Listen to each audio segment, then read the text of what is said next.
እግዚአብሔር በሽወዳ አይደለም። እዛ ቀበሌ ነው ሽወዳ። እዚያ አይሰራም።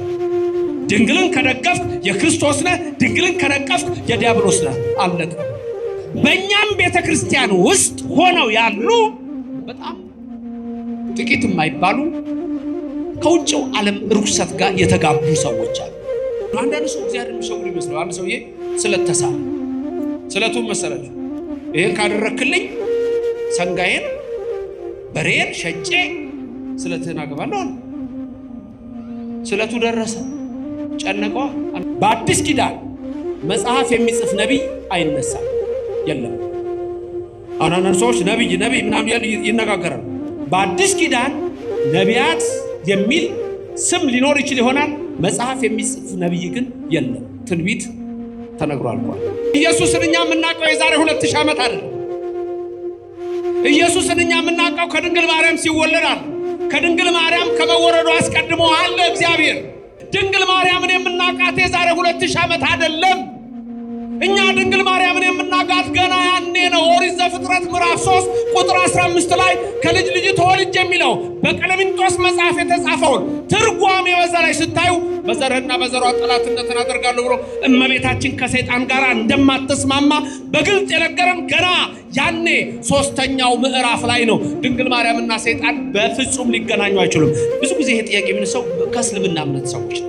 የእስልምና እምነት ሰዎች አላህ አይወልድም አይወልድም የሚል ኮንሰፕት አላቸው። ይሄ በጣም ከእውቀት ማነስ ሊመነጭ ይችላል፣ የእኛን እምነት ለመረዳት ከሆነ። ብዙዎቹ ያልገባቸው ነው። ኢየሱስ ክርስቶስ እኔ እግዚአብሔር ነኝ ብሏል ወይ? እኔ አምላክ ነኝ ብሏል ወይ? አዎ። የት ያውቁታል? መጽሐፉ። አውሮፓ ያመነው የዛሬ 2000 ዓመት ነው። ካመነም ክርስቲያን ተብሎ ከተጠራም የዛሬ 2000 ዓመት ነው። ከዛ በፊት ያለውን አያውቅም። ኢትዮጵያ በሁሉ ስፍራ መስዋዕት ይቀርብባት ነበር። በሰሜን ብትሉ፣ በደቡብ፣ በምስራቅ ብትሉ፣ በምዕራብ ኢትዮጵያ መስዋዕት ይቀርብባት ነበር ለእግዚአብሔር። ወንጌል የሚሳለም ዓለም ላይ አለ። ከኢትዮጵያ ኦርቶዶክስ ተዋሕዶ ቤተክርስቲያን ውጪ ወንጌል የሚሳለም ዓለም ላይ አለ። ወንጌልን የሚያውቅስ አለ። ክብር ምስጋና ይግባው በዚህ ቤተክርስቲያን ያደረገን እግዚአብሔር። ሶላ ግራቲያ ሶላ ፊዲ አይደለም። እኛ በጸጋው ድኛለሁ ብሎ መፈክር አለ። መልካም ምግባር ያስፈልጋል።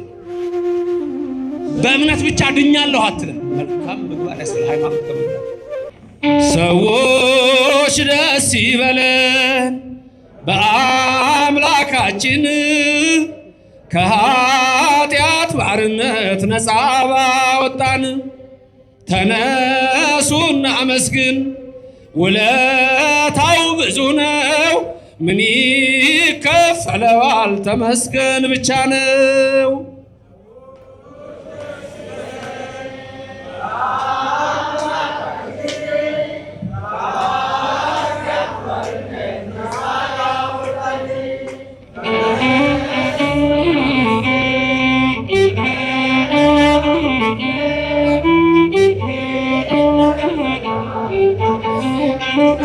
ሰዎች ደስ ይበለን በአምላካችን ከኃጢአት ባርነት ነፃ ባወጣን። ተነሱና አመስግን ውለታው ብዙ ነው፣ ምን ይከፈለዋል? ተመስገን ብቻ ነው።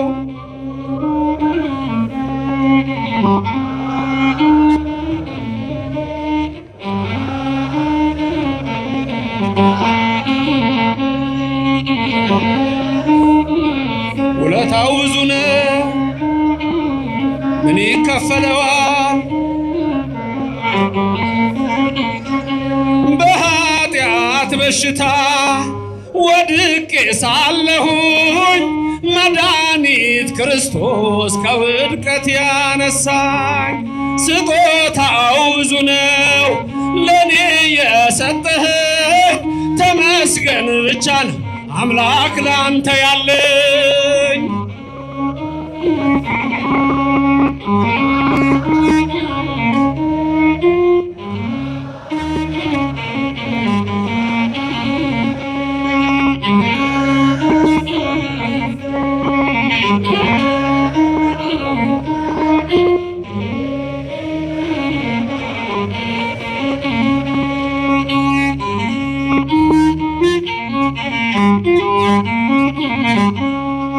እንደ በርጤሜዎስ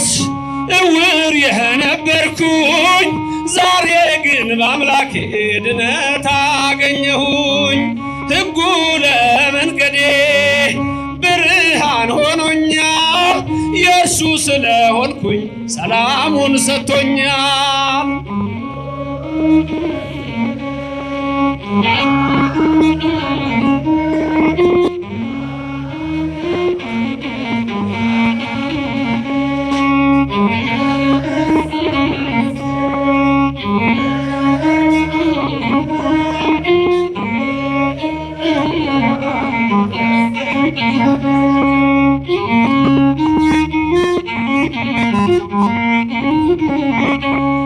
በድንቅ አጠራርህ በፍቅር የጠራኸኝ ካጋንንት እስራት ነፃ አወጣኸኝ። አልፋና ኦሜጋ ዘላለም የምትኖር ኤልሻዳይ የሆንከው አማኑኤል ተመስገን።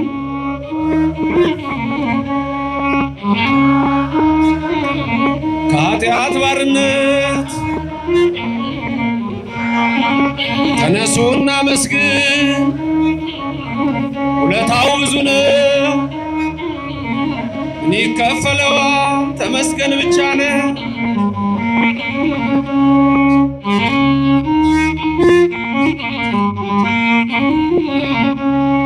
የዕዳ ደብዳቤን ጌታዬ ቀደደው፣ የማዳኑን ሥራ ባይኔ አይቻለሁ። ቸርነቷ አያልቅም ድንቅ የሆነ ጌታ፣ ስሙን እናመስግን እንዘምር ያላፍታ። ሰዎች ደስ ይበለን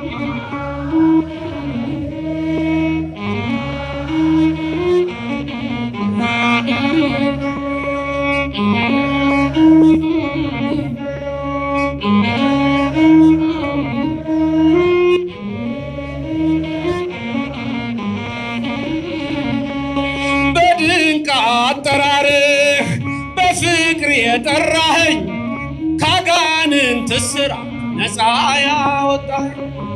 አልፋና ኦሜጋ ዘላለም የምትኖር ኤልሻዳይ የሆንከው ኢየሱስ ተመስገን።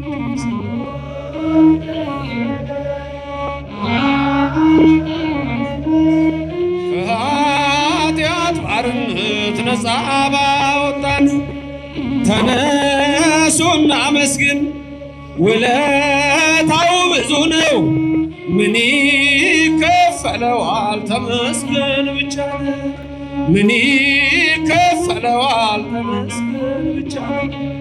ምን ይከፈለዋል? ምን ይከፈለዋል? ምን ይከፈለዋል? ምን ይከፈለዋል? ምን ይከፈለዋል? ምን ይከፈለዋል? አሜን። ክብር ምስጋና ለሥላሴ ይሁን። በመጨረሻ በልጁ ተናገረን። የዕለቱ ትምህርት በዚህ ርዕስ ነው። ትምህርት ነው። በተወሰነ ደቂቃ ይህንን አስተውላችሁ እንድትሰሙ አምላካችን መንፈስ ቅዱስ በእኔም በእናንተ ላይ አድሮ ይኖርልን። በሐዋርያት መካከል የነበረች ቅድስተ ቅዱሳን ምልዕተ ክብር ምልዕተ ውዳሴ መዝገበ ጸሎት አቁራሪተ መዓት ሰዓሊተ ምሕረት ምዕራገ ጸሎት ማምላክ ወላዲተ አምላክ በእኛም መካከል ትሁንልን። እግዚአብሔር አምላካችን የምንሰማውን ቃሉን በልቡናችን ምስጢሩንም እንደዚሁ በአእምሮአችን እንዲቀርጽልን የእሱ ቅዱስ ፍቃድ ይሆንልን። የዕለቱ ትምህርታችን ብርሃነ ዓለም ቅዱስ ጳውሎስ ለዕብራውያን ክርስቲያኖች በጻፈው የመጀመሪያው ምዕራፍ ላይ ይሆናል።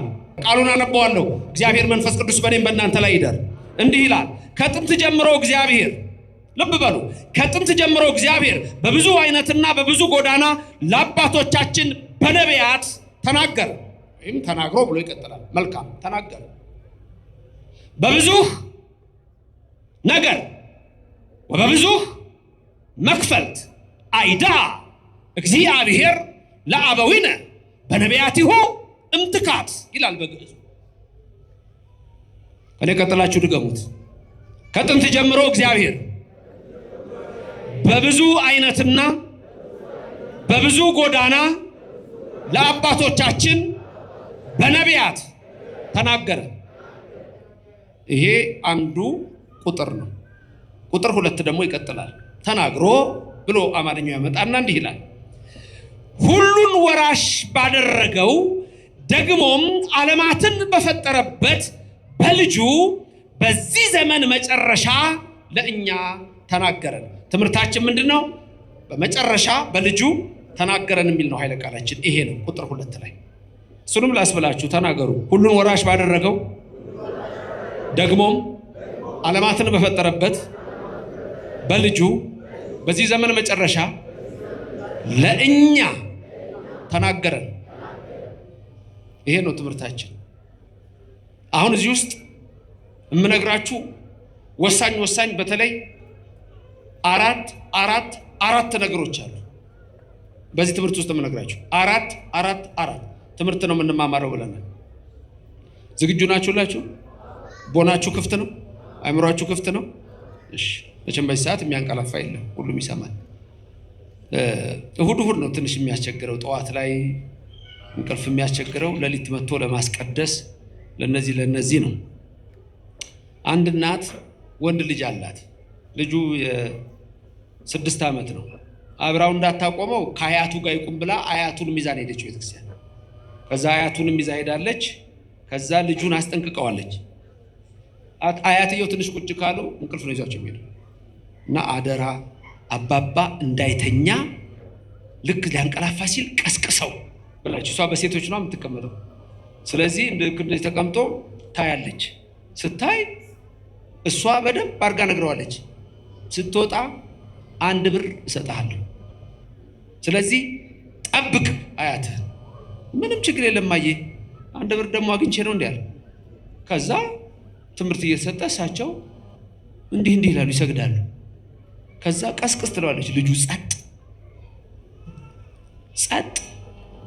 ከዛ በኋላ ሲወጡ ተናደደች። ምን ብዬህ ነበር? ቀስቅሰው አላልኩም ወይ ብለሽ ነበር? 1 ብር እሰጥሃለሁ አላልኩም? እሱ 2 ብር እሰጥሃለሁ አለኝ። ስለዚህ አሁን በቃ ሁላችሁም ዝግጁ ናችሁ ለመስማት? መልካም። መጽሐፉ ምንድን ነው? ዕብራውያን ምዕራፍ ስንት ነው? ቁጥር ስንትና ስንት ነው? 1 እና 2። በቃ አለቀ። መልካም። ምንድነው የሚለውን ልብ በሉ። አሁን ቁጥር 1 ላይ ብዙ ነገር ነው ያለው። ቁጥር 1 ላይ ነው ያለው። ስንት ነገር እንዳለ ተመልከቱ። እናንብበውና ከጥንት ጀምሮ እግዚአብሔር በብዙ አይነትና በብዙ ጎዳና ለአባቶቻችን በነቢያት ተናገረ ነው የሚለው። አሁን እዚህ ውስጥ ልብ በሉ። አንደኛ ትርጉም የሚያስፈልገው ከጥንት ጀምሮ ምንድነው? ጥንት። አንደኛ ከጥንት ጀምሮ ምን ማለት ነው? ከጥንት ጀምሮ። ሁለተኛ እግዚአብሔር በብዙ አይነትና በብዙ ጎዳና። ሁለተኛ በብዙ አይነት ምን ማለት ነው? ሶስተኛ በብዙ ጎዳና ምን ማለት ነው? አራተኛ ለአባቶቻችን፣ አምስተኛ በነቢያት። እነዚህ ዝርዝር ያስፈልጋቸዋል። ጳውሎስ ሐዋርያ የዕብራውያን ክርስቲያኖችን የሚያስተምራቸው እምነት ድንገት የመጣች አይደለችም። ተመልከቱ። ክርስትና ሲመጣ ክርስትና ድንገት የመጣች አይደለችም። ከኦሪት ነው የምትቀጥለው። ኦሪት ከሕገ ልቡና ነው የምትቀጥለው። ስለዚህ ይሄ ነው የኢትዮጵያ እምነት ብለን ስንናገር 1 ሕገ ልቡና፣ 2 ሕገ ኦሪት፣ 3 ሕገ ወንጌል ነው። ስለዚህ ጳውሎስ ሐዋርያ እዚህ ጋር የሚናገረው ምንድነው? ከጥንት ጀምሮ እግዚአብሔር በብዙ አይነትና በብዙ ጎዳና ይላል። ለማን የተናገረው? ለአባቶቻችን። በማን የተናገረው? በነቢያት። ስለዚህ እግዚአብሔር በነቢያት ተናግሯል አልተናገረም? ነቢያት ተናግረዋል አልተናገሩም? ነቢያት በኦርቶዶክስ ቤተክርስቲያን ክብር አላቸው የላቸውም? ክብርና ምስጋና ለእግዚአብሔር ይድረሰው። ቅዱሳን ነቢያት የምንላቸው ቁጥራቸው ደግሞ ዋናዎቹን ነቢያት ልንገራችሁ። ቁጥራቸው ዋና ነቢያት ቁጥራቸው ስንት እንደሆነ ልንገራችሁ። 31 ነው። ዋና ነቢያት ቁጥራቸው ስንት ነው? 31። በሁለት ይከፈላሉ። 31ዱ በሁለት ሲከፈሉ 15ቱ ነቢያትና 16ቱ ነቢያት ይባላሉ። 15ቱ ነቢያት ካህናት ይሄንን በደንብ ያውቃሉ። ጸሎተ ዕጣን ላይ የምናነሳቸው ናቸው። በጸሎተ ዕጣን ላይ 15ቱ ነቢያት እንደው ማለት ነው 16 አሉ ነቢያት ለምንድነው 15 ብሎኛል? 15ቱ ሌላ ናቸው። ለምሳሌ ሊቀ ነቢያት ማን ነው? ሙሴ ነው። ሊቀ ነቢያት ማን ነው? ሙሴ ከ15ቱ ነው እንጂ ከ16ቱ አይደለም። ኤልያስ በቴስቢ ዘገለዓድ የነበረው ኤልያስ ነቢይ ኤልያስ ቁጥሩ ከ16ቱ አይደለም። 16ቱ የሚባሉት ደግሞ መጽሐፍ የጻፉት ናቸው። እነሱ 16ቱ በሁለት ይከፈላሉ። አበይት ነቢያትና ንዑሳን ነቢያት፣ ደቂቅ ነቢያት ይባላሉ። አበይት ነቢያት የተባሉት 4 ናቸው።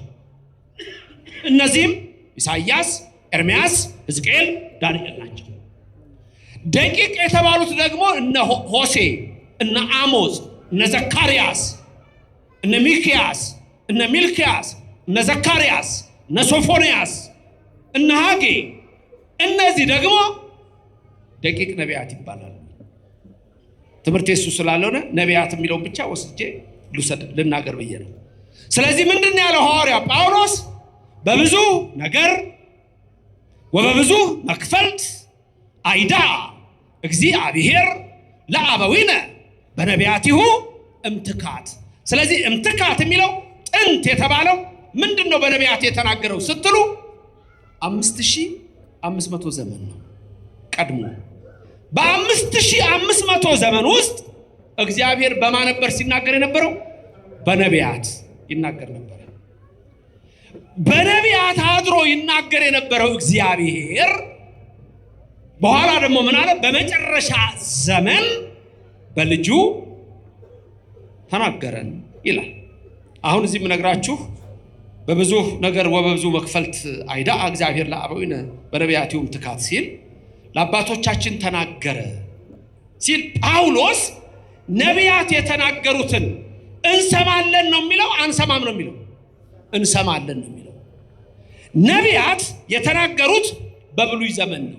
ስለዚህ የኢትዮጵያ ቤተክርስቲያን ከሌላው ዓለም የምትለየው ብሉይን ከሐዲስ አስተባብራ ይዛ ነው። ለምሳሌ በብሉይ ዘመን ታቦት አለ የለም? ዛሬኛ ታቦት አለን የለንም? አለ። በብሉይ ዘመን ዕጣን አለ የለም? ዛሬ በእኛ ዘንድ ዕጣን አለ የለም? ሌሎች ጋስ ያለው አለ የሌለው ይኖራል። ታቦት ግን የለም። ተመልከቱ። በብሉይ ዘመን ያሉ ነገሮች ዛሬ በእኛ ያሉ አሉ። እነዛ ብሉይን ከሐዲስ አስተባብረን ያዝን በመሆናችን ነው። ስለዚህ ከጥንት ዘመን ጀምሮ የሚለው 5500 ነው። ከዛ በኋላ 5500 ዘመን ሲፈጸም በልጁ ተናገረ ማለት ኢየሱስ ክርስቶስ ሰው ሆነ ነው። እንዲህ የሚል ቃል ለአዳም ተነግሮታል። አዳም ከገነት ከወጣ በኋላ አንድ ቀን ለእግዚአብሔር መስዋዕት አቀረበ። መስዋዕቱን ያቀረበው ምንድነው? ከገነት አዕዋፍ ዕፅ አምጥተውለት የዕፅ ፍሬ አምጥተውለት እሱን ይዞ አዕዋፉን ተከትሎ ወደ ገነት የሚገባ መስሎ ሲሮጥ ሰይጣን መጣና እግሩን በድንጋይ መታው። አዳም ደማ። አዳም ሲደማ ያንን ደም ከፍሬው ጋራ መስዋዕት አድርጎ ለእግዚአብሔር አቀረበ። ያኔ እግዚአብሔር ቃል ኪዳን ገባለት። ምን አለው? በሐሙስ ዕለት ወበመንፈቃ ለዕለት እትወለድ እሞለተ ወለትከ። ከኔ ቀጥላይ ተናገሩ። ከ5 ቀን ተኩል በኋላ ከልጅ ልጅ ተወልጄ አድንሃለሁ። ከማተው ልጅ አድንሃለሁ። ከስንት ቀን ተኩል በኋላ? 5 ቀን ተኩል የተባለው 5 ቀን ተኩል አለም። ልጅ ልጅ የተባለው ወዳዊ ልጅ አይደለም። አዳም ሴትን ወልዷል። ሴት ሄኖስን ወልዷል። እሱ አይደለም። የልጅ ልጅ የተባለችው ድንግል ማርያም ናት። 5 ቀን ተኩል የተባለው ደግሞ 5500 ዘመን ነው። ከዛ 5500 ዘመን ወደ የትኛው ያደላል? ወደ 6 አይደል? ሉቃስ 1:19 ላይ በ6ኛው ወር መልአኩ ገብርኤል ከእግዚአብሔር ዘንድ ተላከ። የተላከውም ወደ አንዲት ድንግል ነው። የድንግሊቱም ስም ማርያም ነበረ ይላል። የኔና የናንተ እናት እመብርሃን ለስም አጠራሯ ክብር ምስጋና ይግባል። ወደ እሷ ተላከ ይላል። ተመልከቱ፣ ወደ እሷ ተላከ። በስንተኛው ወር? በ6ኛው። በ6ኛው ወር ማለት በ6ኛው ሺህ ማለት ነው። 5500 በ6ኛው ሺህ። ስለዚህ እምትካት የሚለው ከጥንት ጀምሮ የሚለው በብሉይ ዘመን ነቢያት ተናገሩ። በአዲስ ኪዳን መጽሐፍ የሚጽፍ ነቢይ አይነሳም፣ የለም። አንዳንድ ሰዎች ነቢይ ምናምን ይነጋገራሉ። በአዲስ ኪዳን ነቢያት የሚል ስም ሊኖር ይችል ይሆናል። መጽሐፍ የሚጽፍ ነቢይ ግን የለም። ትንቢት ተነግሮ አልቋል። ይወለዳል፣ ይጸነሳል። ቀድሞ ለመወለድ ጥንቱ መጸነስ ነው። ተጸነሰ፣ ከዛ ተወለደ፣ ከዛ ተጠመቀ። ለተጠመቀ ጥንቱ ተወለደ ነው። ተሰቀለ። ይሄ ሁሉ ትንቢት እንደገና ይመጣል። አልቋል። ተነግሮ ትንቢት ተነግሯል። ስለዚህ ነቢያት የተባሉት ጥንት ተናግረው ጽፈው አልፈዋል። 5500 ዘመን የሚለው እሱን ነው። ከዛ በኋላ ምን ይላል? በብዙ መክፈልት በብዙ ነገር እግዚአብሔር ለአባቶቻችን ተናገረ ብሎ ሲያመጣ 5500 ዘመን እስኪፈጸም እግዚአብሔር በነቢያት አድሮ ለአባቶቻችን ተናገረ ይላል። በብዙ ነገር ወበብዙ መክፈልት። በብዙ ነገር ማለት በ10ቱ ትእዛዛት፣ ወበብዙ መክፈልት ማለት ወነበቦ ያለው ምን አልኩኝ? በብዙ ነገር ስንቱ ትእዛዛት? 10ቱ። ወበብዙ መክፈልት በብዙ አይነትና ጎዳና ያለው አይነት 10ቱ ትእዛዛት፣ ጎዳና ወነበቦ ያለው ምን ማለት ነው? ህግ በሁለት ይከፈላል። ህግ በሁለት ይከፈላል። 10ቱ ትእዛዛትና ሌላ 572 በላይ የሆኑ ህግጋት አሉ በብሉይ ዘመን። 10ቱ ትእዛዛት የምታውቋቸው ናቸው። ኦሪት ዘጸአት ምዕራፍ 20 ላይ ብዙ ሰው የማያውቀው ግን 572 በላይ የሚደርሱ በአይሁዶቹ ወደ 613 የሚጠጉ ህግጋት አሉ። እነዚህ ወነበቦ ይባላሉ። ወነበቦ ማለት እንዲህ አለው እያለ እግዚአብሔር ለሙሴ እያለ የሚለው እነዚህ ህግጋት ናቸው። ስለዚህ በእነዚህ ሁሉ እግዚአብሔር ምን አረገ? ተናገረን። ለሙሴ እኮ ሲናገር ለኛ ነው። ለኤልያስ ሲናገር ለኛ ነው። ለኢሳይያስ ሲናገር ለኛ ነው። ለኤርሚያስ ሲናገር ለኛ ነው። ስለዚህ እግዚአብሔር ምን አለ? ህግና ነቢያትን ለመሻር የመጣው እንዳይመስላችሁ። ይሄን ቃል ድገሙልኝ። ምንና ምንን ለመሻር የመጣው አይመስላችሁ? ህግማ የሙሴ ነቢያት ትንቢት፣ ይሄን ለመሻር አልመጣሁም። የሉቃስ ወንጌል ምዕራፍ 24 ነው። ክርስቶስ ከሞት ከተነሳ በኋላ የሉቃስ ወንጌል ምዕራፍ 24 ምን አለ ነው የሚለው? አይምሯቸውን ከፈተላቸው። አይምሯቸውን ከፍቶላቸው ምን ነገራቸው? ስለሱ በህግ በነቢያት በመዝሙር የተጻፈውን ተረጎመላቸው። ልብ በሉ፣ በህግ በነቢያት በመዝሙር ስለሱ የተጻፈውን ተረጎመላቸው። ኢየሱስን እኛ የምናውቀው የዛሬ 2000 ዓመት አይደለም። ኢየሱስን እኛ የምናውቀው ከድንግል ማርያም ሲወለድ አለ። ከድንግል ማርያም ከመወረዱ አስቀድሞ አለ እግዚአብሔር ወልድ አለ። በነቢያቱ የተናገረው እሱ ነው። እመጣለሁ ያለው እሱ ነው። እወርዳለሁ ያለው እሱ ነው። እጠመቃለሁ ያለው እሱ ነው። እሰቀላለሁ ያለው እሱ ነው። በነቢያት ይሄንን ነገሩን። ሁሉም ነቢያት ይሄንን መሰከሩልን። ድንግል ማርያምን የምናውቃት የዛሬ 2000 ዓመት አይደለም። እኛ ድንግል ማርያምን የምናውቃት ገና ያኔ ነው። ኦሪት ዘፍጥረት ምዕራፍ 3 ቁጥር 15 ላይ ከልጅ ልጅ ተወልጅ የሚለው በቀለሚንጦስ መጽሐፍ የተጻፈውን ትርጓሜ በዛ ላይ ስታዩ በዘርህና በዘሯ ጠላትነትን አደርጋለሁ ብሎ እመቤታችን ከሰይጣን ጋር እንደማትስማማ በግልጽ የነገረን ገና ያኔ 3ኛው ምዕራፍ ላይ ነው። ድንግል ማርያምና ሰይጣን በፍጹም ሊገናኙ አይችሉም። ድንግልን ከደገፍክ የክርስቶስ ነህ፣ ድንግልን ከነቀፍክ የዲያብሎስ ነህ። አለቀ። ይሄ ነው። ስሙ ለዘላለም ምስጉን ይሁን። ስለዚህ እግዚአብሔር አስቀድሞ ነግሮናል። ትንቢቱ ሁሉ ቀድሞ የተነገረን ነው። በ10ቱ ትእዛዛት ወነበቦ ባለው በ570ዎቹ በላይ በእነዚህ ሁሉ እግዚአብሔር ተናገረ። 2 በብዙ አይነትና በብዙ ጎዳና ነበር ያለው። በቤት ስትገቡ ቁጥር 1 እና ቁጥር 2 አነባላችሁ። በብዙ አይነትና በብዙ ጎዳና ማለት ደግሞ በምሳሌና ያለ ምሳሌ። በምሳሌ አስተምሯል፣ እንበለ ምሳሌ አስተምሯል። ከዚህ ቀጥሎ የምነግራችሁ እግዚአብሔር በምን አይነት ምሳሌ እንዳስተማረን እነዚህን ላስብላችሁ። መሶበ ወርቅ፣ ተቋመ ወርቅ፣ ማዕጠንተ ወርቅ፣ በትረ አሮን። 4 ነገሮች። አራት ነግራችኋለሁ አላልኩም? አንዱ 4 ይሄ ነው። ድገሙ።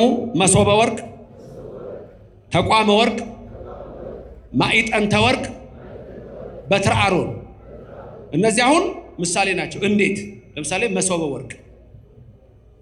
መሶበ ወርቅ ጎሞር የተባለው ያኔ በውስጡ መና የተቀመጠበት ትዝ አላችሁ? መሰብ ወርቅ በሙሴ ጊዜ መና ወርዶ አስቀምጦት የለ ለልጅ ልጅ ይቀመጥ አለው። መናው በጣም የሚገርም ነው። የመናው ነገር መና እስራኤል ሲወርድላቸው ዮሐንስ ወንጌል ምዕራፍ 6 ላይ በደንብ ታውታላችሁ። መናው ሲወርድላቸው እስራኤል መቼ ነበር የሚወርደው? እሁድ ይጀምርና እስከ መቼ ነው የሚወርደው? እስከ ዓርብ። ከእሁድ እስከ ዓርብ ነበር። ቅዳሜ ይወርድ ነበር መናው? አይወርድም። ቅዳሜ ምንድነው? ሰንበት። ከዛ ምን ተባሉ መሰላችሁ? መናውን ለምሳሌ ቅዳሜ ስለማይወርድ ዓርብ የቅዳሜንም ጨምራችሁ ሰብስቡ ተባሉ። አሁን እናንተ ሁላችሁ ለምሳሌ ሙሴ ያዘዛችሁ በቃ ትእዛዙን ልስጣችሁ ሙሴ ህዝቡን ያዘዘው አሁን መና ይወርድልን ሁላችሁም መመሪያ ተሰጣችሁ። መናው የሚወርደው መቼ ነው? በየዕለቱ። አንድ ቀን ግን አይወርድም። መቼ ነው የማይወርደው? ቅዳሜ። ይሄ 40 ዓመት ታሪክ ነው። ማለት በ40 ዓመት ውስጥ መና እየበሉ አሁን አንድ ነገር ልብ በሉ። ትእዛዝ አንድ ሰኞ መና ልትለቅሙ ነው። ሰኞ መና ስትለቅሙ ለማክሰኞ መልቀም አትችሉም፣ ክልክል ነው። ለመቼ ብቻ ነው የምትለቅሙት? ለሰኞ ብቻ። ሁለተኛ ትእዛዝ ዓርብ ስትለቅሙ ቅዳሜ ስለማይወርድ የቅዳሜንም ምን አድርጋችሁ ትለቅማላችሁ? ጨምራችሁ። የስንት ቀን ትለቅማላችሁ? የእሑድ ቀን። ይሄ ትእዛዝ ተሰጠ። ሰኞ መና ወረደ፣ ልትለቅሙ ወጣችሁ። የስንት ቀን ነው የምትለቅሙት? የአንድ ቀን አይደል? አንዳንድ ሰዎች ምን አሉ መሰላችሁ? በሉትና ጣፈጣቸውና እንደማር ስለነበረ ነገ ባይወርድስ ለነገ ምን ሰብስባሉ? ስስታም ትውልድ አለ። ለነገ ምን ሰብስባሉ? ሙሴ ግን ምንድን ነው ያለው? ለአንድ ቀን ብቻ አይደለም ትእዛዙ። ለነገስ ይቻላል? መቼ ነው የሚቻለው? ለነገ አንድ ቀን ብቻ። መቼ? ዓርብ ብቻ። አሁንስ ምን አደረጉ? አንዳንድ እስራኤላውያን ነገ መናው ባይወርድስ አሉና የሰኞን ሰበሰቡና ለነገ ብለው አስቀመጡት። ጠዋት ተልቷል። አያችሁ? ጠዋት ተልቷል። ማክሰኞ ዕለትም ለሮብ ብለው የለቀሙ ነበሩ። ሮብ ጠዋት ሊከፍቱት ሲያው ምን ሆኗል? ተበላሽቷል፣ ተልቷል።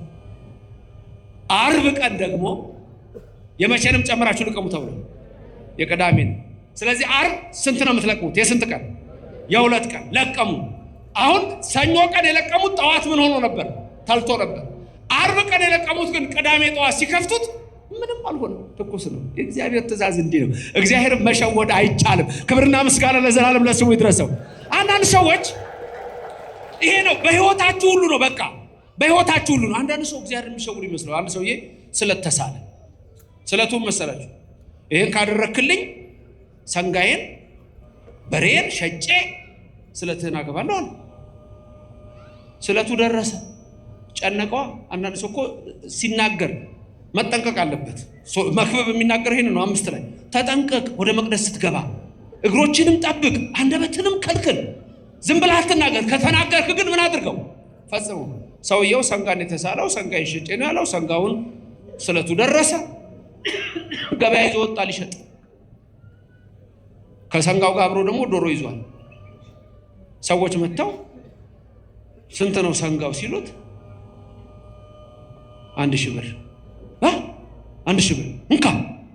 አይ ብቻውን አይሸጥም። ከማን ጋር ነው የሚሸጠው? ከዶሮዋ ጋር። በዚህ አይነትማ ዶሮ 50 ሳንቲም ነች። አይ ዶሮዋ እንኳን ውድ ነች። ስንት ነች? 100 ሺህ ናት። ቀልደኛ ትቶት ሄደ። ሌላ ሰው መጣ። ዶሮዋ ስንት ናት አለ። 100 ሺህ። ዶሮ? አዎ 100 ሺህ። ይሄ ሰንጋ 1000። በቃ ሰንጋው ሽጥልኝ። ለብቻ ይሸጥ። አንድ ሰው መጣና ምን እኮ ዋጋው እኮ አንድ ነው። ቀያየረ 101 ሺህ ብር ከፍሎት ገዛ። መጣ። አምላኬ ሰንጋዬ ስንት እንደሸጥኩ አይተሃል? አባታችን ስለት ነበረኝ። ይኸው 1000 ብር። ይቻላል እንደዚህ? ቶቶ ያለው እሱ ደግሞ የባሰበት ነው። ቶቶ ሚካኤል በሬው እኮ ጠፍቶ 3 ቀን ነው የለም። 3 ቀን አስፈልጎ የለም። መጣና ቅዱስ ሚካኤል ብሎ ስለተሳለ ወጣ ሲል በሬው ቆሟል። ሚካኤል ቶቶ አግኝቼዋለሁ። አይ ሽወዳ አይሰራ። እግዚአብሔር ቤት ሽወዳ አይደለም። እዛ ቀበሌ ነው ሽወዳ። እዚህ አይሰራም። መናውን ተመልከቱ። ለነገ አትልቀሙ ተባለ። አትልቀሙ፣ አለቀ በቃ። ትእዛዝ ነው። ትእዛዝ እንድንሰማ ያድርገን እግዚአብሔር። ከዛ ምን ሆነ መሰላችሁ? እንዲህ የሆነው መና በመሰብ ወርቅ ተደርጎ እንዲቀመጥ ተደረገ። በመቅደስ ውስጥ መናው ተደርጎ ተሰፍሮ በመሰብ ወርቅ ውስጥ ተቀምጦ ለልጅ ልጅ ሁሉ ሲቀመጥ አልተበላሸም፣ አልተለወጠም፣ አልተቀየረም። እጅግ የሚገርም ነው። ስለዚህ በብዙ ነገር ወበብዙ መክፈልት አይዳ እግዚአብሔር ለአበዊነ በነቢያቲሁም ትካት በብዙ ነገር ተናገረ ሲል አንዱ ምንድነው አለን? መሶበ ወርቅ፣ 2 ማዕጠንተ ወርቅ፣ 3 በትረ አሮን። እንዲህ እያልን የምንዘረዝራቸው እነዚህ ተቋመ ወርቅ 4 ሚስጥር አላቸው። ከዛ ውስጥ አሁን የወሰድነው ምንድነው? መሶበ ወርቅ። መሶበ ወርቅ ማለት መሶብ ታውቃላችሁ አይደል? መሶቧ የምንድነች ማለት ነው? የወርቅ የስፌት አይደለም፣ የሰበዝ አይደለም፣ የአለላ አይደለም። የምንድነች መሶበ ወርቋ? የወርቅ ነች። ውስጧ ደግሞ ምን አለባት? መና። ዮሐንስ ወንጌል 6 ስታነቡ መናው ማን ነው? ኢየሱስ ክርስቶስ። ለስም አጠራሩ ክብር ምስጋና ይግባው። መናው ማን ነው? መናው ማን ነው? ንገሩኝ ስሙን። መናው ማን ነው? ኢየሱስ ክርስቶስ። ያቺስ የወርቅ መሶብ ማን ነች? እመቤታችን። በቃ እኛ እንዲህ ነን። ኦርቶዶክስ ማለት ይሄ ነው። ክብርና ምስጋና ለእግዚአብሔር ይድረሰው፣ ስሙ የተመሰገነ ይሁንልን። ታዲያ ይሄን ቃል ይሄ የተጻፈ ነው፣ ሙሴ የጻፈው ነው። ይሄ ቃል አሁን ሁሉ ጊዜኛ ቅዳሴ ሲገባ አንድ ቀን አይቀርም። ሁሌ ነው የሚባለው። ዲያቆን አለ እንዴ አንቲውቱን የሚያዝኝ ሁሌ የምንለው እኮ ነው። ሁሌ የምንለው ይሄ አሁን ቅዳሴ ሲገባ አሁን አንድ ዲያቆን መጥቶ ካለ ቢያስታውሳችሁ ታውቁታላችሁ። አንቲውቱ መሶበ ወርቅ እያለ አስታውሳችሁ ቅዳሴ ታስቀድሳላችሁ። እሁድ የሚያስቀድስ እስቲ ምልክት ይስጠኝ። እሁድ የሚያስቀድስ እሁድ የሚያስቀድስ። እሺ የማያስቀድስ ቢቀደስ ባይቀደስ ምን አገባኝ? ብዙዎቻችሁ እንደዛ ትመስላላችሁ።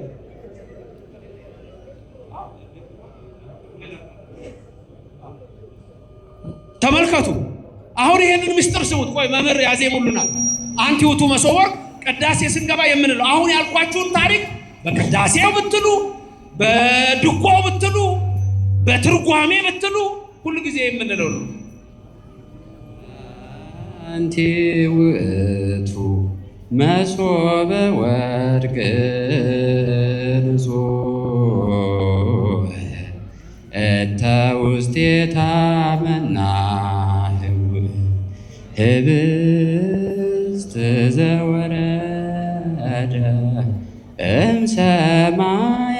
እምሰማያት ወሀብ የህይወት ለኩሉ ዓለም። እግዚአብሔር ያክብርልን። እናመሰግናለን።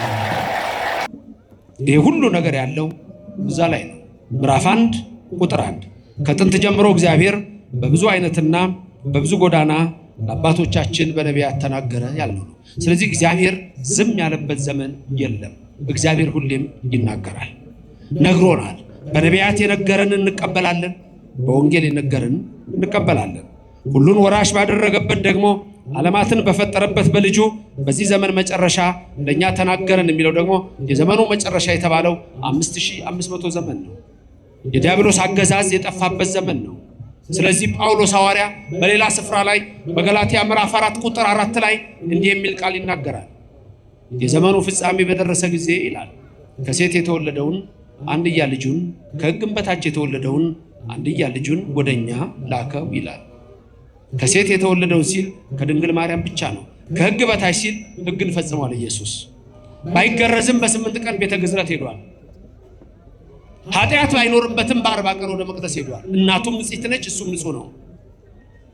መርገመ ሥጋ መርገመ ነፍስ የለባትም፣ እሱም መርገመ ሥጋ መርገመ ነፍስ የለበትም። እዚህ ጋር ነገር ልንገራችሁ። ካቶሊኮች ማርያም ንጽሕት የሆነችው በእናቷ ማህፀን ነው በሐና ይላሉ። የፕሮቴስታንቱ ዓለም ደግሞ ከሌላው ምንም አትለይም፣ እሷም ኃጢአተኛ ናት፣ ኢየሱስ በመስቀል ላይ ሲሰቀል ሄዳነችው ይላሉ። ለስም አጠራሯ ክብር ምስጋና ይግባት። ይሄ አስተሳሰብ ከኛ ጋር ተመሳሳይ ሆነዋል ከሚባሉት ከኮፕቲክ ቸርች ከግብጾች ጋርና ከሌሎችም ጋር አለ። የፕሮቴስታንቱ ጋር ተመሳሳይ ነው። የካቶሊኩ እምነት በአብዛኛው ብዙ ነገሮችን የሚወስደው ከኢትዮጵያው እምነት ነው። የኛ ግን ድንግል ማርያም ንጽሕት የሆነችው ያኔ ገና አዳምና ሔዋን ሲወድቁ ንጽሕት ዘርን ያኔ አስቀርቶ ነው የምንለው። ክብርና ምስጋና ለእግዚአብሔር ይድረሰው። ይሄን ትምህርት የሚቃወሙ በእኛም ቤተክርስቲያን ውስጥ ሆነው ያሉ በጣም ጥቂት የማይባሉ ከውጭው ዓለም ርኩሰት ጋር የተጋቡ ሰዎች አሉ። በእኛ ትርጓሜያችን ሁሉ የሚነግረን ሚስጥሩ ሁሉ የሚነግረን ድንግል ማርያምን አስቀድሞ ንጽሕት ዘር አድርጎ አስቀምጧታል። እሱ ነው። ያቺ ንጽሕት ዘር በአዳም ወገብ ወደ አቤል አልሄደችም፣ ዘር ሳይተካ ይሞታልና። ወደ ቃየል አልሄደችም፣ ገዳይ ነውና ወደ ሴት አለፈች። ከሴት በሄኖስ እያለች እያለፈች በአብርሃም ወደ ይስሐቅ፣ ከይስሐቅ ወደ ያዕቆብ፣ ከያዕቆብ በይሁዳ እያለፈች ያቺ ንጽሕት ዘር መጣች። ተመልከቱ፣ ንጽሕት ዘር ምንም ያልነካት መጨረሻ ላይ በኢያቄም አብራክ ወገብ አልፋ በሐና ማህፀን ተቀረጸች። ያቺ ነች ድንግል ማርያም። ግንቦት 1 ቀን ከፀሐይ የምታበራ ሴት ልጅን ወለዱ፣ ስሟንም ማርያም አሏት፣ መርታ መንግሥተ ሰማያት የምታስገባ ሲሉ። ክብርና ምስጋና ለእግዚአብሔር ይድረሰው። የኛ ትምህርት ይሄ ነው። ስለዚህ አምላካችን እግዚአብሔር እርሱ መርገመ ሥጋ መርገመ ነፍስ የለበትም። ከሕግ በታች ተወለደ ሲል ሕግን ፈጸመ። ሕግን የምትፈጽም ቤተክርስቲያን በአሁኑ ሰዓት የኢትዮጵያ ኦርቶዶክስ ተዋሕዶ ቤተክርስቲያን ናት። በብዙ ነገር በብዙ መክፈልት ነገረን በነቢያቱ። አዎ በልጁ ነገረን ሲል በነቢያቱ ነገርና በልጁ ነገረን የተለያየ ነው። በነቢያቱ ነገረን ራሱ አድሮ ተናገረ ነው፣ እንዲህ በሉ እያላቸው ነው። በልጁ ነገረን ማለት ግን ህልው ሆኖ ነው፣ ከዛ ጋር ግንኙነት የለው። ለምሳሌ ኢየሱስ ክርስቶስ ሲያስተምር አምላክ መሆኑን የምታውቁበት ቀላል ነገር ልንገራችሁ። ኢየሱስ አምላክ መሆኑን የምታውቁበት ቀላል ነገር ልንገራችሁ። ለምሳሌ ነቢያት ሲያስተምሩ ምን እያሉ ነው የሚያስተምሩት? እግዚአብሔር እንዲህ ይላል፣ እግዚአብሔር እንዲህ ይላል፣ እግዚአብሔር እንዲህ ይላል እያሉ አይደል ነቢያት የሚያስተምሩት? የእግዚአብሔር ቃል ወደ እኔ እንዲህ ሲል መጣ፣ የእግዚአብሔር ቃል ወደ እኔ እንዲህ ሲል መጣ እያሉ ነው የሚያስተምሩት ነቢያት ስለሆኑ። ኢየሱስ ሲያስተምርስ አማን አማን እብለክሙ እኔስ እላችኋለሁ እውነት እውነት እላችኋለሁ ቃሌን የሚሰማ ለዘላለም ይኖራል፣ ቃሌን የሚሰማ ከሞት ወደ ሕይወት ተሸጋግሯል። ምክንያቱም እሱ እግዚአብሔር ነው። ለስም አጠራሩ ክብር ምስጋና ይግባው። ስለዚህ እርሱ በመጨረሻው ዘመን ተናገረን ሲል ራሱ መጥቶ በነቢያቱ የተናገረው እሱ ዛሬ ደግሞ በእኛ ተናገረ ነው። ለእኛ ነገረን ነው፣ ራሱ ነገረን። በፊት ነቢያቱን ልኮ ነበረ፣ እንዲህ ይላል እንዲህ ይላል። ራሱ መጣና ግን ምን አለ? እዚህ ነገረን። እውነት እውነት እላችኋለሁ እውነት እውነት እላችኋለሁ እውነት እውነት እላችኋለሁ ኢየሱስ አምላክ መሆኑን የምታውቁበት ይሄ ነው። ድንገት ብዙ ጊዜ ይሄ ጥያቄ የሚነሳው ከእስልምና እምነት ሰዎች ነው። የእስልምና እምነት ሰዎች አላህ አይወልድም አይወለድም የሚል ኮንሰፕት አላቸው። ይሄ በጣም ከእውቀት ማነስ ሊመነጭ ይችላል የእኛን እምነት ለመረዳት ከሆነ። ምክንያቱም እኛ አብ ወልድን ወለደው የምንለው ባዮሎጂካል አይደለም፣ አናሎጂካል። አናሎጂ እና ባዮሎጂ የተለያዩ ናቸው። ትንሽ ቃሉ የፍልስፍናና ሪሊጂየስ ስለሆነ ዝም ብዬ ላንሳላችሁ ብዬ ነው። በስጋ አንድ ሰው እንደሚወልደው ማለት አይደለም። እሱ ነው መጀመሪያ ገና ትልቁ ችግር እሱ ነው። አያችሁ። ስለዚህ ብዙ ጊዜ የሚነሳው ኢየሱስ አምላክ ነኝ ብሏል እንዴ? የት ጋር ነው ኢየሱስ አምላክ ነኝ ያለው? አረ በጠቅላላ አምላክ ነኝ ነው እንጂ ያለው አምላክ ነኝ ያለው በሁሉ ቦታ። ዮሐንስ ወንጌል ምዕራፍ 10 ቁጥር 31 ላይ ምን አለ? እኔና አብ አንድ ነን። እኔና አብ አንድ ነን። እነሱ እንደ ነብይ ያዩታል። ዮሐንስ ወንጌል ምዕራፍ 8 ቁጥር 58 ላይ ምን አለ? ዮሐንስ ወንጌል ምዕራፍ 8 ቁጥር 58 ላይ እኔ ከአብርሃም በፊት አለሁ አለ። ከአብርሃም በፊት አለሁ። ተመልከቱ። አይሁድ ሊወግሩት ድንጋይ አነሱ። እንደውም አንዳንዶች ምን አሉ? አንተ ገና 50 ዓመት ያልሞላ አብርሃምን አይተሃል እንዳሉት።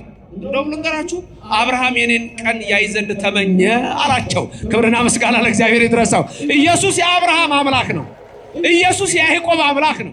ኢየሱስ የቅዱሳን አምላክ ነው። ኢየሱስ የነቢያት አምላክ ነው። በነቢያቱ ነገረን ያለው እሱ ራሱን የነገረን አብ ተናገረ ቢል ወልድ ተናገረ፣ መንፈስ ቅዱስ ተናገረ ነው። በመጨረሻ እዚህ መጥቶ ግን ከድንግል ማርያም ተወልዶ ከስጋዋ ስጋ ነስቶ ራሱ ነገረን።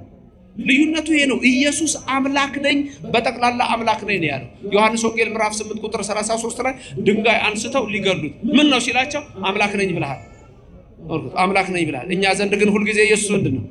አምላክ ነው። ስሙ የተመሰገነ ይሁን። ምንድነው? ኢየሱስ ክርስቶስ አምላክ ነው። ትናንትና ሳስተምር ያነሳሁት ነበረ። የሪፎርሜሽን የተሐድሶ እንቅስቃሴ ጀርመኒ ውስጥ ሲጀምር አንዱ ትልቁ ነገር ያደረጉት የወሰኑት ምንድነው? ኢየሱስ እግዚአብሔር አይደለም ብለው ነው የወሰኑት። ይሄ ነው። ድንገት እዚህ ውስጥ ዛሬ ከሌላ እምነት የመጣች ሰዎች ካላችሁ በፕሮቴስታንት በሪፎርሜሽን ሙቭመንት በተሐድሶ የተወሰነው ኢየሱስ እግዚአብሔር አይደለም የሚል ክብር ለእግዚአብሔር ብቻ የሚል ነው እነሱ ጋር። ኢየሱስ ግን እግዚአብሔር አይደለም። ተመልከቱ። ይሄ ነው ትልቁ የጣላቸው፣ ትልቁ የጣላቸው ነው። በልጁ በመጨረሻው ዘመን ተናገረን ሲል ራሱ መጥቶ አንድም አብ በወልድ ህልው ሆኖ ነገረን ነው። ትዝ ይላችኋል። ክርስቶስ ለስም አጠራሩ ክብር ምስጋና ይግባውና በዮሐንስ ወንጌል ምዕራፍ 14 ቁጥር 6 ላይ ለደቀ መዛሙርቱ ሲነግራቸው አነ ውእቱ ፍኖተ ጽድቅ ወሕይወት አለ። እኔ መንገድና እውነት ሕይወት ነኝ አለ። መንገድ፣ እውነት፣ ሕይወት። ልብ በሉ ሶስቱን ቃላት መንገድ፣ እውነት፣ ሕይወት። ሕይወት እኔ ነኝ አለ። እውነት እኔ ነኝ አለ። ከዚህ በላይ ምን ይበል ኢየሱስ? መንገድ እኔ ነኝ አለ። ሌላው ሰው መንገድ ዝም ብሎ መንገድ ይመስለዋል፣ የሚያደርስ ይመስለዋል። መንገድ ማለት ሃይማኖት ማለት ነው። ሃይማኖት እኔ ነኝ ማለት ነው። መንገድ ሃይማኖት መሆኑን ለማወቅ ከፈለጋችሁ ትንቢተ ኤርምያስ 6:16 ላይ እዩ። ትንቢተ ኤርምያስ 6:16 ላይ እንደምታዩ የሐዋርያት ሥራ ምዕራፍ 9 ቁጥር 1 እዩ። በዛ መንገድ የሚሄዱትን ይላል። በዛ ሃይማኖት ሲል ነው። ኢየሱስ ክርስቶስ አነ ውእቱ ፍኖተ ጽድቅ ወሕይወት ሲል እኔ ሃይማኖት ነኝ፣ እኔ እውነት ነኝ፣ እኔ ሕይወት ነኝ ነው ያለው። ብዙዎች ያልገባቸው እንደውም በዛ ጊዜ ያልገባው ሌላ ሰው ነበር። ፊልጶስ እዛው ከሐዋርያቱ መካከል ጌታ ሆይ አለው፣ ወደ አብ የሚያደርስ ሌላ እንደው መንገድ የተለያየ መስሎታል። በመለኮት በእዘዝ አገዛዝ አንድ መሆኑ አልገባውም። ሚስጥረ ሥላሴ ጌታ ሆይ አብን አሳየንና ይበቃናል አለው። ማንን አሳየን? አብን አሳየንና ይበቃናል። ኢየሱስ ምንድነው ያለው? ገሰጸው። አንተ ፊልጶስ እስከ ዛሬ ከናንተ ጋር ስኖር አታውቀኝምን? እስከ ዛሬ ከናንተ ጋር ስኖር አታውቀኝምን? አይገርምም? አብ ወልድ መንፈስ ቅዱስ አይበላለጡም፣ አይተናነሱም። አብ ወልድን አይበልጠውም፣ መንፈስ ቅዱስንም አይበልጥም። ወልድ አብን አይበልጥም፣ መንፈስ ቅዱስን አይበልጥም። መንፈስ ቅዱስ አብን አይበልጥም፣ ወልድንም አይበልጥም። አብ ነው። ወልድ መንፈስ ቅዱስ አይባልም። ወልድ ነው። አብ መንፈስ ቅዱስ አይባልም። መንፈስ ቅዱስ ነው። አብ ወልድ አይባልም። ለምን? በስም ሶስት። ክብር ምስጋና ይግባው እግዚአብሔር። አብ እግዚአብሔር ነው። ወልድ እግዚአብሔር ነው። መንፈስ ቅዱስ እግዚአብሔር ነው። ሶስት እግዚአብሔር አይባልም። ስንት እግዚአብሔር? አብ ሁሉን ቻይ ነው። ወልድ ሁሉን ቻይ ነው። መንፈስ ቅዱስ ሁሉን ቻይ ነው። ሶስት ሁሉን ቻዮች አይባልም። ስንት ሁሉን ቻይ? አንድ። አብ ፈጣሪ ነው። ወልድ ፈጣሪ ነው። መንፈስ ቅዱስ ፈጣሪ ነው። ሶስት ፈጣሪዎች አይባልም። ስንት ፈጣሪ? አንድ ፈጣሪ በመፍጠር አንድ ነው። ይሄ ነው እኮ ሚስጥረ ሥላሴ። ብዙዎቹ ያልገባቸው ነው። ኢየሱስ ክርስቶስ እኔ እግዚአብሔር ነኝ ብሏል ወይ? እኔ አምላክ ነኝ ብሏል ወይ? አዎ። የት ያውቁታል? መጽሐፉን የት ያውቁታል? ኦርቶዶክሶች አይናችን ንግለጥ አላወቁትም። ኢየሱስ ክርስቶስ እኔ ብዙ ቦታ የምናገረው የንጉሥ ፋሲል ታሪክ አለ። ብዙ ቦታ አወራዋለሁ። ብዙ ሰዎች መጽሐፍ ቅዱስ ይዘዋል። እዛ ውስጥ ኢየሱስ የሚናገረው ግን አያውቁ። ተሸክመዋል እንደሚያነብሰው ውስጥ ያለው ድንገት 8 ጥቅስ ከዛች ውስጥ የሚፈልጓት አጼ ፋሲል የሆኑትን ነግራችሁ የለም? ሌላ ቦታ ስናገር ሰምታችሁት ይሆናል። አደን ወጡ። የጎንደሩ ንጉሥ፣ የኢትዮጵያ ንጉሥ። ያኔ ዋና ከተማ ጎንደር ነው። የ17 ሴንቸሪ ነው። ንጉሱ አደን ወጡና አብለው እኮ ባለማውራዱ ንጉሱ። ከዛ በኋላ ብዙ ተከትሏቸው ነው አደን ሄዱት። አንዱን ወጣት ዝሆን ውርዙ ነገ ይላል። ሌላም እንደው ተከትለው አንዱን ጎሽ ሲሄዱ መንገድ ጠፍቶ ከባለሞሎቻቸው ጋር ተለያዩ። ንጉሱ ጫካ ውስጥ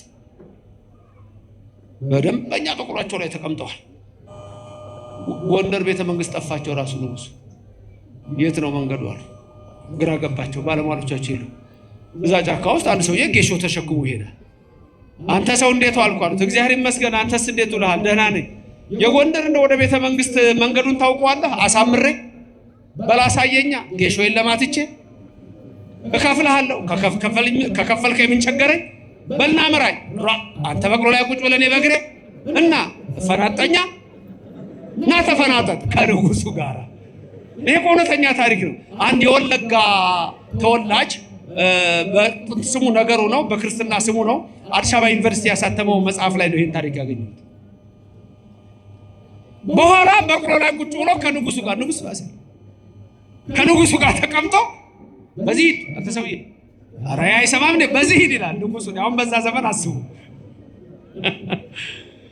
ከዛ በኋላ እየመራ ወደ ከተማ ሲደርሱ ንጉሱን ታውቃቸዋለህ አሉት። ከኋላ እኮ ተፈናጥቷል ቁጭ ብሎ ንጉሱን ታውቃቸዋለህ? ኧረ ደግሞ ከንጉሱ ማን አድርሶኝ? በቃ ከተማ ስንገባ ታውቃቸዋለህ። አቤት ዛሬ አንተ ምን አይነት ሰው ነህ እባክህ? ታድዬ ንጉሱን አያለው ዛሬ አውጣ ያለ አሳያለሁ። ወደ ከተማ ደረሱ። ወደ ከተማ ሲደርሱ ግማሹ ተደንቋል። እንዲህ እጁን እንትሩን እያነጠፈ ይሰግዳል። ግማሹ ደግሞ ገርሞታል፣ አይናገር። እንዴ ዛሬ ጃንሆይ ማንን ያፈናጠጡት? የሆነ ገበሬ ከኋላ ቁጭ ብሏል። ሰው ገርሞታል። ይሄኛው ደግሞ በሊድ በዚህ ጋር ደርሰናል አሁን ይላል። ሰው እንዲህ ይላል። አሁን አንተ ሰው አሉት። አቤት ንጉሱን አያቸዋል። የት አሉ? እንዴ ሰው የሚያደርገውን አታይም እንዴ? ሲያዩን እንዲህ ያነጥፋል። አሁን ሳወካል እንግዲህ አሁንማ ወይ ካንተ ወይ ከኔ ወይ ካንተ ወይ ከኔ። አሁን ከንጉሱ ጋር ያለው ይሄ ሰውዬ ተመልከቱ። አይ መናፍቃን መጽሐፉን ይዘዋል። ኢየሱስ አምላክ ነኝ፣ ኢየሱስ ንጉስ ነኝ ይላል። እነሱ ጌታ ብለው ቆመዋል። አንድ እርምጃ ነው። እኛ ጋር ግን እንደዛ ብቻ አይደለም። ኢየሱስ ክርስቶስ የጌቶች ጌታ ነው፣ የአማልክት አምላክ ነው፣ የኃያላን ኃያል ነው፣ የክቡራን ክቡር ነው፣ የቅዱሳን ቅዱስ ነው። ለዘላለም የምናመልከው ፈጣሪ ነው። የድንግል ማርያም ልጅ ቀድሞ የነበረው ወልድ እሱ ዓለምን የፈጠረው ነው። በመጨረሻው ዘመን ለኛ ተናገረን የሚለው ራሱ መጥቶ ነገረን ሲል ነው። ክብርና ምስጋና ለዘላለም ለስም አጠራሩ ይሁን። ስለዚህ በዚች ቤተክርስቲያን ውስጥ በዚች እምነት ውስጥ ሕገ ልቡና ከሕገ ኦሪት፣ ሕገ ኦሪት ከሕገ ወንጌል ተዋህዶ ያለባት ናት። ሕግና ነቢያትን ለመሻር የመጣው እንዳይመስላችሁ። ከዚህ በላይ ምን ይበል ኢየሱስ ክርስቶስ። ስለዚህ እናንተ ኦርቶዶክስ ክርስቲያኖች ክርስቶስ በመሰረታት እምነት ውስጥ ነው ያላችሁ። ክርስቶስን የምትመስሉ እናንተ ናችሁ። በ40 ቀናችሁ መቅደስ የምትመጡ፣ በ80 ቀናችሁ መቅደስ የምትመጡ እናንተ ናችሁ። ሌላው እንደየእድሜው ሊመጣ ይችላል። በዚህ ቤተክርስቲያን ታቦተ ጽዮን በዚህ ውስጥ ይዘናት የምንኖረው ያ ገና ያኔ ለሙሴ የሰጠው እግዚአብሔር ስለሆነ ለዘላለም። አንዳንድ ሰዎች አይገባቸው። ምክንያቱም አውሮፓ ይሄ የለውም። አውሮፓ ያመነው የዛሬ 2000 ዓመት ነው። ካመነም ክርስቲያን ተብሎ ከተጠራም የዛሬ 2000 ዓመት ነው። ከዛ በፊት ያለውን አያውቅም። ኢትዮጵያ በሁሉ ስፍራ መስዋዕት ይቀርብባት ነበር። በሰሜን ብትሉ፣ በደቡብ፣ በምስራቅ ብትሉ፣ በምዕራብ ኢትዮጵያ መስዋዕት ይቀርብባት ነበር ለእግዚአብሔር። እግዚአብሔርን አምና ለዘላለም የኖረች ሀገር እችና።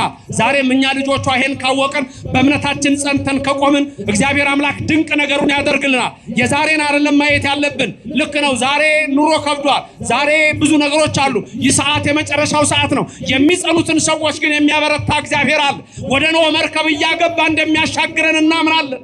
እግዚአብሔር ታላቅ አምላክ ነው። እግዚአብሔር ድንቅ አምላክ ነው። ልበ አምላክ ዳዊት ይናገራል። በልቦ ለእግዚአብሔር ግሩም ግብርከ ይላል። እግዚአብሔርን እንዲህ በሉት፣ ስራ ግሩም ነው የሚሉት ስራ ግሩም ነህ በሉት። አዎ ስራ ግሩም ነው በሉት።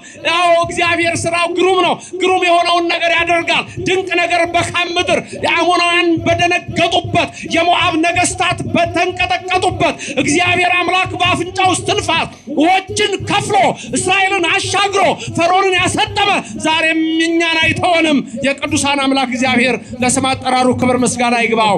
በመጨረሻ በልጁ ዘመን በልጁ ተናገረን። ስለዚህ እግዚአብሔር በብዙ ነግሮናል። የነገረንን ሰምተን ለመዳን ይርዳል። በነቢያት የነገረንን እንሰማለን አንሰማም? ትንቢት በዚህ ቤተክርስቲያን ይነገራል አይነገርም?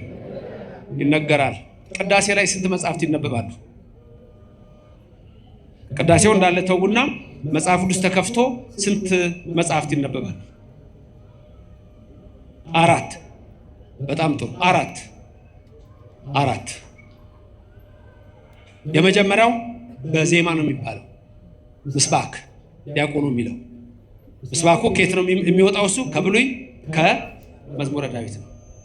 ከዛ ቀጥሎ ደግሞ ከየት ይነበባል? ከ14ቱ መልእክታት ከጳውሎስ ሲነበብ ራሱ ፊቱ ወዴት መዞር እንዳለበት አለ። ወዴት እንደሚዞር አይታችሁ ከሆነ የመጀመሪያው ዲያቆን ሲያነብ ፊቱ ወደ ምዕራብ አድርጎ ነው። ከዛ ቀጥሎ ያለው ደግሞ እንዲዞሮ ያነባል። ከዛ ቄሱ ደግሞ ሲመጣ ወዲህ ዞሮ ያነባል። ወንጌል ሲነበብ ደግሞ ወዴት ይነበባል? ወደዚህ ይነበባል። አንዳንድ ሰዎች ክርስቶስ ጋር የደረሱ ይመስላቸዋል መሰለኝ ሕግ ይለውጣሉ። ወንጌል ወደ ምስራቅ ሲያነቡ ብዙ ሰዎች አይቻሉ። ይሄ በተለይ በትልልቅ ደረጃ ላሉ አባቶች ነው። የክርስቶስን ሕግ ማንም መለወጥ አይችልም። ከተጻፈው አትለፍ ነው የሚለው። መጠንቀቅ ያስፈልጋል። የጳውሎስ ይነበባል። ከጳውሎስ ቀጥሎ ደግሞ የሌሎች መልእክታት ይነበባል። ከዛ መጨረሻ ምን ይነበባል? ወንጌል ይነበባል። መጀመሪያ ጳውሎስ፣ ቀጥሎ መልእክት፣ ቀጥሎ ግብረ ሐዋርያት፣ ቀጥሎ ዳዊት መዝሙር፣ ቀጥሎ ወንጌል። በዚህ ልጨርስ። ነቢያትን ከወንጌል አዋህዳ ያዘች ቤተክርስቲያን። በዚህ ልጨርስ። ምስባክ ስንት ጊዜ ነው የሚባለው? መጀመሪያ ዲያቆኑ አንዴ ይላል አይደል? አንዴ ይልና ከዛ እናንተ ደግሞ ተቀጥላችሁ ስንት ትላላችሁ? አንዴ። ስንት ሆነ? 2። ከዛ ቀጥሎ ዲያቆኑ ይደግማል ምስባኩ። ስንተኛ ሆነ? 3። ከዛ እናንተ ትላላችሁ ስንት ሆነ? 4። ከዛ ዲያቆኑ ይጀምራል። እናንተስ አብራችሁ ነው የምትሉት ወይስ ለየብቻ ነው? አብሮ። ስንት ይመጣል? ስንት ይመጣል? 5። እሺ ዲያቆን መጀመሪያ ስንት? 1። እናንተስ? 2። ቀጥሎ ስንት? 3። ቀጥሎ 4። ከዛ አልተደረበም እንዴ? አብራችሁ ትንሽ ትርፍ የላትም እንዴ? ተደርባችኋል? አልተደረባችሁ? ተደርባችኋል አይደለም? ይሄ ምስጢሩ መሰላችሁ።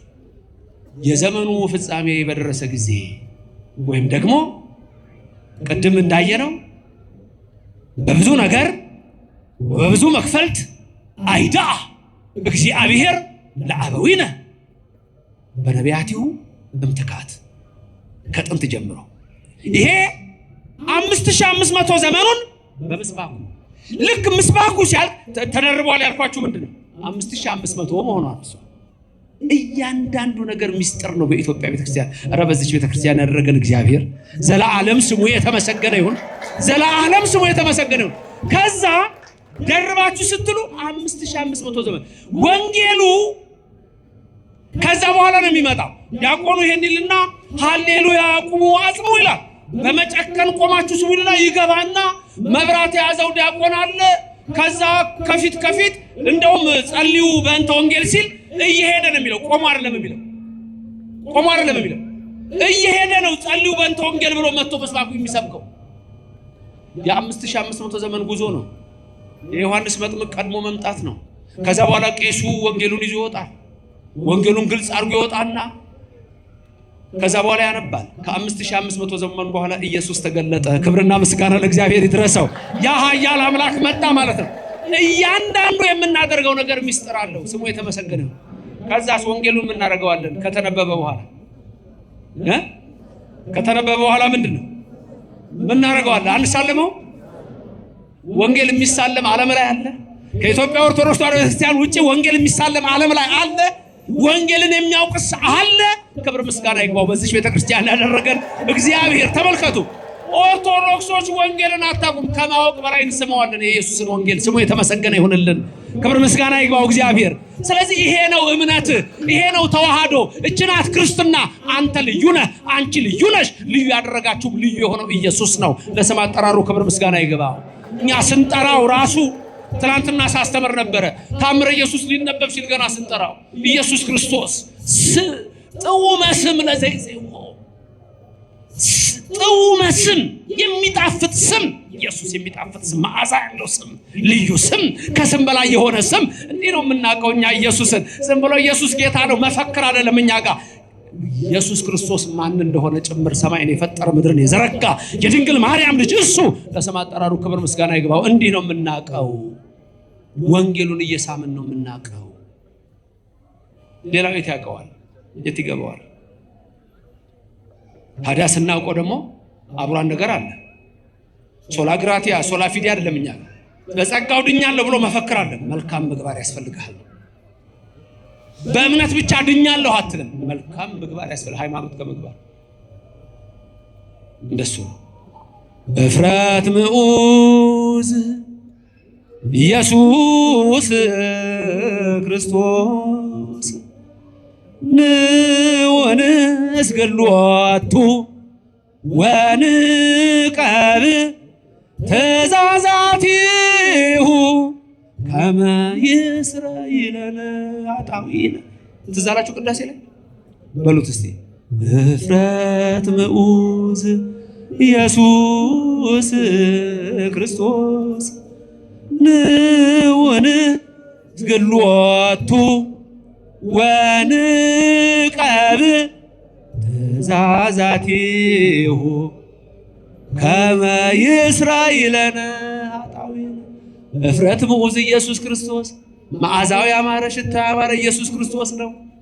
እፍረት ምዑዝ ኢየሱስ ክርስቶስ ንዑ ንስግድ ኑ ለሱ ብቻ እንስገድ። ክብርና ምስጋና ይግባው። የሚሰገድለት በዚህ ቤተ ክርስቲያን ነው። ስሙ የተመሰገነ ይሁን። ንዑ ንስግድ ሎቱ ወንቀብ ትእዛዛቲሁ። ደግሞ መስገድ ብቻ አይደለም፣ ትእዛዛቱን እንጠብቅ። በብዙ ነገር በአስርቱ ትእዛዛት ወበብዙ መክፈልት ወነበበ ባለው እነዚህ ሁሉ ለእኛ የተነገሩ ናቸው። ወንቀብ ትእዛዛቲሁ ከዛስ ከመ ይስረይለነ ኃጣውኢነ። ያኔ ኃጢአታችን ይደመሰሳል ይላል። ክብርና ምስጋና ለእግዚአብሔር ይድረሰው። ኃጢአት የሚወገደው እንዲህ ነው። ተመልከቱ። እፍረት ምዑዝ ኢየሱስ ንወንስገሎቱ ወንቀብ ትእዛዛቲሁ ከመ ይስረይለነ ኃጣውኢነ። አሜን። ኃጢአታችንን ይቅር ይበለን።